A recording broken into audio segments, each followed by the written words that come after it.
recording again. We're now live. We had a bit of a technical error. So, my name's Summer May Finlay. I'm here with these two lovely ladies, and we're at the Lowitja Institute and the NHMRC conference talking research translation. These ladies had a poster, and they're from South or West Queensland, I got it right this time, and they've been doing some work on cultural trails. Can you tell us a little bit about why the project started? Well, what I wanted to do was connect all the communities in the southwest. Each community had their own story to tell or a site to look at, and we wanted to develop a trail that would link them all together. Oh, that's fantastic. And what's been some of the outcomes of the project? Obviously, other than the trail itself. Website? Yeah. We have a website and a brochure. One of the two outcomes. So the website actually is a guide for visitors who travel the trail. It's about 1,000 kilometres all around southwest Queensland. So you can tune into the website and find out what sites of interest there are that relate to Aboriginal culture, and you can learn stories that Aboriginal people have told us. University of Southern Queensland was actually employed by Angie to gather some of those stories and turn it into website material. So if you go to that website, which is www.swqict.com, you can find out about stories in 7 towns, about Aboriginal communities in those towns. Fantastic. So, obviously this was a priority for the community. What do you think drove people's need to share their stories in this manner? I think they wanted there's a need to get back to their culture, tell their stories.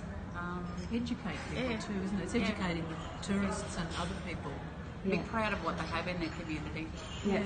And I'd imagine this, technology is wonderful because it also preserves things for future generations as well in a way that we haven't been able to. Yes, I know. Well, those stories, there's a lot more to those stories which the university will be working on research and so on, outputs, but some of the stories are kind of pretty nicely summarised in the website. So you just learn what it was like to grow up Aboriginal in those communities, what sites are important, just some of the terrible privations that people lived through, and a lot of the joy that they got from their families and community as well. So they're lovely stories to read.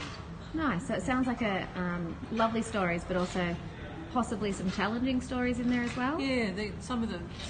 It's harrowing. What happened to people is harrowing. Yes, Angie, and a lot of people don't know that. But we did find, didn't we, as we travelled around, that a lot of visitors that we just met up with by accident in communities would say, "Gee, I wish we knew more about the Aboriginal history of this town. Why don't we know about it? Where's the history? Where are the statues? Where are the monuments?" So it's good that finally I think that's going to meet that need. So. That's fantastic. And so in terms of, we're talking about knowledge translation here. How do you think knowledge translation's played out in this research project or this project? Do you want me to? Yes. Yeah, I think in a way it's a perfect example of how relationships between researchers and community should work, because in fact it's community driven. It was Angie that employed us. And so what's happened is that we've got research outcomes, but we've also got primarily community outcomes. So I think, in a sense, that our research, which was the ethnographic work and the oral history work, was almost immediately translated into action and change in the community, and the outcomes that the community wanted, which was the Southwest Indigenous Cultural Trail and them sharing their knowledge with visitors. So I think that's a pretty good model, that kind of consultancy model. Fantastic. And that's one of the themes that seems to have come out of this conference, is about the need for Indigenous-led research and also research that's been identified by communities. How long had you been thinking about this, Angie, before you actually took it to this mob? About 20 years. Yeah, I thought as much. And what's it meant to you personally? I'm very, very proud, very happy that we finally reached the first stage of it. Got a lot of really good feedback from the communities. Fantastic. Yeah, it's been a very positive project, and it's also established fantastic relationships between us and you and us and other communities. Yeah. It sounds like a project that's actually going to have a significant legacy as well beyond, individuals, and have a positive impact for whole communities.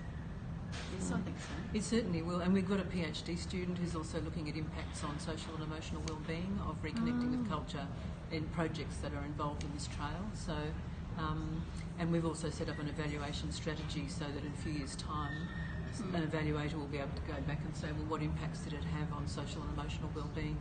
Fantastic. So even though this project has finished, has it, in terms of the trail itself? No, that's just the first stage. Just the first stage. Yes. What's your next stage beyond the PhD? And we've just launched it, haven't we? We've Very just successfully. done it, yes. Yeah. Maybe an app. Okay. Yes, that would be the next step. Yeah. Oh. So, So this is reminding me of the Seven Sisters story, which was mapped across Western Australia, Northern Territory and South Australia. Yes. And they had this interactive map, and it's an art exhibition. is that the Tartanthi exhibition in Canberra. South Australia? No, in Oh, there's Canberra. one in South Australia as well. Yes, I know what you mean. Yeah.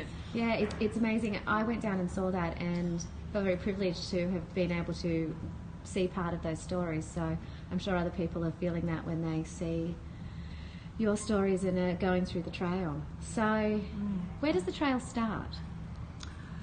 I'd say. Yeah.